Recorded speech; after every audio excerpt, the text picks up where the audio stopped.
नमस्ते गाइस। और आज की फाइट वीडियो में सबसे पहले बात करते हैं farmer lightweight champion Charles Oliveira के बारे में। UFC 317 में चार्ल्स ओलिवेरा की फाइट होने वाली है इलिया टुपुरिया के साथ। और क्योंकि अब ये फाइट क्लोज आ रही है तो इलिया टुपुरिया जो अपनी रेगुलर ट्रैश टॉक करता है वो उसने ट्रैश टॉक करना स्टार्ट कर दिया है, जहां पर वो ओलिवेरा को बोल रहा है कि अगर उसने ओलिवेरा के ऊपर कोई भी पंच को लैंड कर दिया तो ओलिवेरा का हेड एक्सप्लोड हो जाएगा। वो चार्ल्स ओलिवेरा को पहले राउंड में नॉकआउट कर देगा। और अब रिसेंटली अपना पैड वर्क करते हुए इलिया टुपुरिया ने ट्वीट किया था कि चार्ल्स ओलिवेरा मेक श्योर करे कि वो अपने पिलो को भी लेके आए। बेसिकली सेम चीज जो उसने मैक्स ओलिवे को बोली थी, जो यही रेफर करता है कि जब वो उसे नॉकआउट कर देगा तो स्लीप करने के लिए उसे पिलो की जरूरत होगी। तो इस चीज का रिप्लाई चार्ल्स ओलिवेरा ने दे दिया है, जहां पर वो कहता है कि ये रियली मैटर नहीं करता कि इलिया टुपुरिया क्या बोल रहा है, उसके लिए ये चीज जरा भी मैटर नहीं करती और बस गॉड को पता है कि फाइट में क्या होने वाला है। UFC 317 जून 28 को वो दोनों एक दूसरे के आमने सामने आएंगे। वो दोनों फाइट करने वाले हैं और तब पता चलेगा कि कौन विन करता है। उसे लगता है कि वो नॉट ओनली इलिया टुपुरिया के लिए प्रॉब्लम है बट वो पूरी लाइटवेट डिवीजन के लिए प्रॉब्लम है। वो डेफिनेटली फाइट करने के लिए आने वाला है। उसके पास स्ट्राइकिंग में फायरवर्क्स हैं और जब ग्राउंड की बात करें तो उसके पास ग्रेट जूजित्सु स्किल्स हैं। जो इलिया टुपुरिया बोल रहा है या फिर कोई भी फाइटर उसके बारे में बोल रहा है, ये जरा भी डिफरेंस नहीं बनाता, क्योंकि पहले भी वो देख चुका है कि उसके बारे में उसके ओपोनेंट्स ने बहुत कुछ बोला था but end of the day उसने सबको बीट कर दिया था। तो यहां पर चार्ल्स ओलिवेरा बेसिकली रेफर कर रहा है, जो हम सब जानते हैं कि ओलिवेरा जब चैंपियन था तो उसका एक नैरेटिव चल पड़ा था कि वो एक क्विटर है, तो वो डेफिनेटली क्विट करेगा। और यहां पर इसका प्राइम एग्जांपल जस्टिन गेची था, जहां पर उसने चार्ल्स ओलिवेरा को बहुत बार क्विटर बोला था बट फाइट में हम क्या देखते हैं कि वही एक क्विटर की तरह टैप आउट कर रहा होता है। तो I am telling you guys, Charles Oliveira को अभी बहुत ज्यादा अंडर एस्टिमेट किया जा रहा है। बट व्हाट इफ वो इलिया टुपुरिया को पहले राउंड में फिनिश कर दे। अगर चार्ल्स ओलिवेरा इसको पुल ऑफ कर लेता है, जो मुझे सच में लगता है कि उसके पास एबिलिटी है, क्योंकि आज तक इलिया टुपुरिया ने चार्ल्स ओलिवेरा जैसे ओपोनेंट के साथ फाइट नहीं की है, जो खुद भी एक प्रेशर फाइटर है और फाइट को जल्दी फिनिश करने की ट्राई करता है, तो फॉर श्योर इसकी पॉसिबिलिटी बन सकती है कि चार्ल्स ओलिवेरा सबको शॉक कर दे और इलिया टुपुरिया को फिनिश कर दे।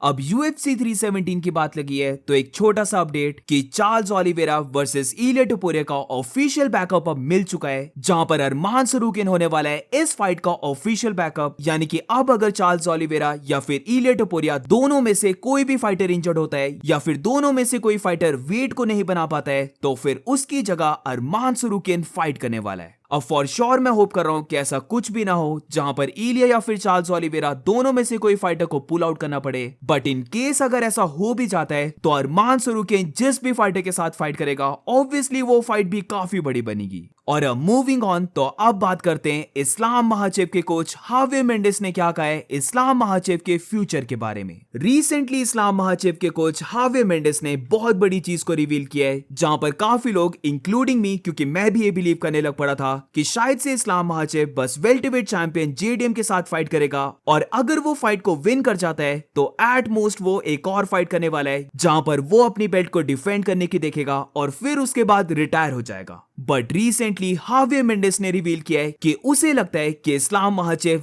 3 बार और फाइट करेगा। उसे ऐसा लगता है कि एक फाइट तो इस्लाम की जेडीएम के साथ होने वाली है और फिर उसके बाद इस्लाम के अंदर 2 मोर फाइट्स हैं। अब इसके ऊपर से उमर का जो इंटरव्यू आया था, जो मैं ऑलरेडी कवर कर चुका हूं, वहां पर उमर ने भी बोला था कि इस्लाम तो नहीं चाहता था कि वो लाइट वेट बेल्ट को गिव अप करे और वो अभी भी चाहता है कि वो लाइट वेट डिवीजन में फाइट करे। तो गाइस, मुझे ऐसा लगता है कि अगर इस्लाम की फाइट हर एक परफेक्ट जाती है जहां पर वो फाइट को विन कर रहा है, तो सबसे पहले वो जैक डेला मेडेलिना के साथ फाइट करने वाला है। वहां पर फाइट को विन करके वो वेल्टरवेट का चैंपियन बनेगा। फिर उसके बाद वो एक बार वेल्टरवेट बेल्ट को डिफेंड करेगा। अब वो किसके साथ करेगा ये तो नहीं पता, बट अगर वो अपनी बेल्ट को डिफेंड कर लेता है तो फिर मुझे लगता है कि वो डेफिनेटली वापस आने वाला है लाइट वेट डिवीजन में और अपनी लाइट वेट बेल्ट को जो उसने वेकेट किया था उसे फिर से ट्राई करेगा रिक्लेम करने की। अगर अभी इस्लाम महाचेव वेल्टरवेट का चैंपियन भी बन जाता है तो वो डबल चैंपियन तो होगा, बट वो साइमल्टेनियस डबल चैंपियन नहीं बनेगा। लाइक कॉर्नर बना था, डैनियल कॉर्मिये और हेनरी सेहुडो बने थे, तो वैसा अभी नहीं बन पाएगा। बट मुझे लगता है कि इस्लाम महाचेव वैसा ही बनना चाहता है और अगर वो वेल्टरवेट का चैंपियन बन के एक बार टाइटल को डिफेंड कर लेता है तो फॉर श्योर उसे ये अपॉर्चुनिटी मिलनी भी चाहिए। और मुझे लगता है कि यूएफसी उसे ये अपॉर्चुनिटी दे भी देगी, जहां पर वेल्टरवेट बेल्ट को होल्ड करते हुए वो लाइट वेट डिवीजन में आएगा और वहां पर ट्राई करेगा लाइट वेट बेल्ट को विन करना। बट ऑब्वियसली ये सारी थ्योरी है, क्योंकि सबसे पहला स्टेप है कि जैक डेला मेडलेना को बीट करना, जो ऑब्वियसली अब फाइट वेल्टरवेट डिवीजन में है। तो ये फाइट एक इजी फाइट नहीं रहने वाली है। और moving on to the next update, तो थोड़ी सी मनी की बात कर लेते हैं, जहां पर इस संडे जो यूएफसी का फाइट नाइट हुआ था उसकी सैलरी अब रिवील हो चुकी है। और गाइस, मैं सैलरी देखकर पिस्ड ऑफ हूं।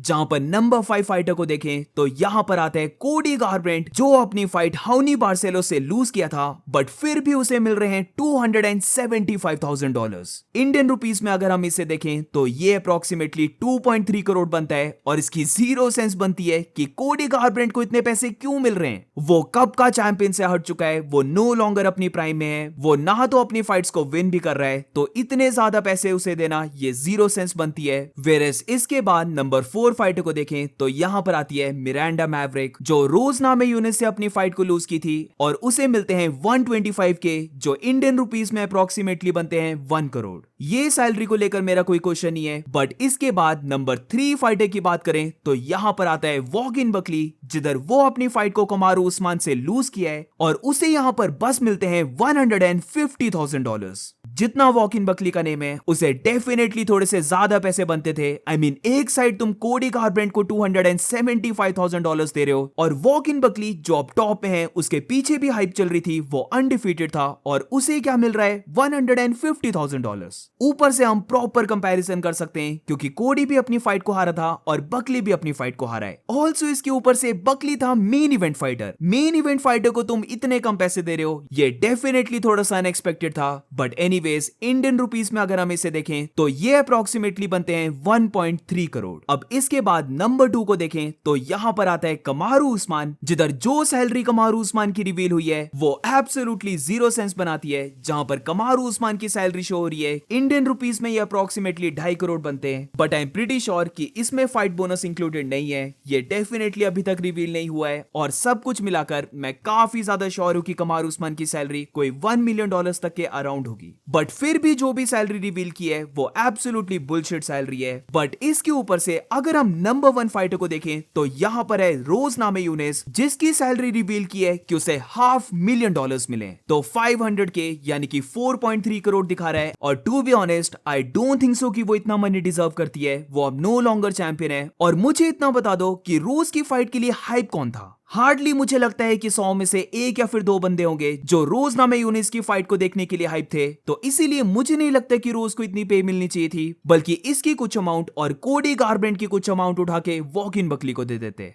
और moving on to the next update, तो अब बात करते हैं Israel Adesanya versus Joaquin Buckley के बारे में। जहां पर जब बकली की फाइट हो रही थी उस्मान के साथ, तो वहां पर Adesanya for some reason Buckley को बहुत ज्यादा ट्रोल कर रहा था, जिधर अदसानिया कहता है कि वो हेट वर्ड को ज्यादा यूज नहीं करता है, बट वो रियली एन वर्ड वॉकिन बकली को हेट करता है। पता नहीं for some reason Joaquin Buckley उसे बहुत ज्यादा अनॉय करता है। तो इसका रिप्लाई अब बकली ने दे दिया है, और ये रिप्लाई काफी अच्छा था, जहां पर वो अदसानिया को कहता है कि वो फार्मर को हेट करे एन वर्ड जो उसकी बेल्ट को ले गया है। जिधर जिसको नहीं पता, तो साउथ अफ्रीका में अभी थोड़ी सी टेंशन बनी हुई है, जहां पर व्हाइट पीपल को मारा जा रहा है जो फार्मर्स हैं। तो हेट द बोर या फिर किल द बोर उन्हीं को बोला जाता है। और इसके बाद बकली कहता है कि अदसानिया अपने बेस में स्टैंड हो, कि वो अफ्रीकन है या फिर चाइनीज है, और wherever the fuck he comes from. तो आई थिंक सो ये रिप्लाई काफी अच्छा है, जहां पर फार्मर ऑब्वियसली ड्रिकस डुप्लेसी को यहां पर बकली बोल रहा है कि उसने अदसानिया को बीट करके उसकी बेल्ट को लिया था, तो अदसानिया को चाहिए कि वो उसे हेट करे। और अब मूविंग ऑन, तो एक छोटा सा अपडेट, जो इस हफ्ते यूएफसी फाइट नाइट होने वाली है, उसके main event light heavyweight fighters Jamal Hill और खलील राउंट्री का रिसेंटली फेस ऑफ हो चुका है। और ये मैं इसलिए बता रहा हूं क्योंकि रिसेंटली मैं रूमर्स को सुन रहा था कि जमाल हिल ने ये बोला है कि वो रिफ्यूज कर रहा है यूएफसी बाकू अजरबैजान में जाने के लिए, क्योंकि वो वहां पर सेफ फील नहीं करता है। तो ये सारी रूमर्स फेक है। अजरबैजान में जमाल हिल एंटर कर चुका है, और रिसेंटली उसका फेस ऑफ भी हो चुका है खलील राउंट्री के साथ। And that's it for today guys.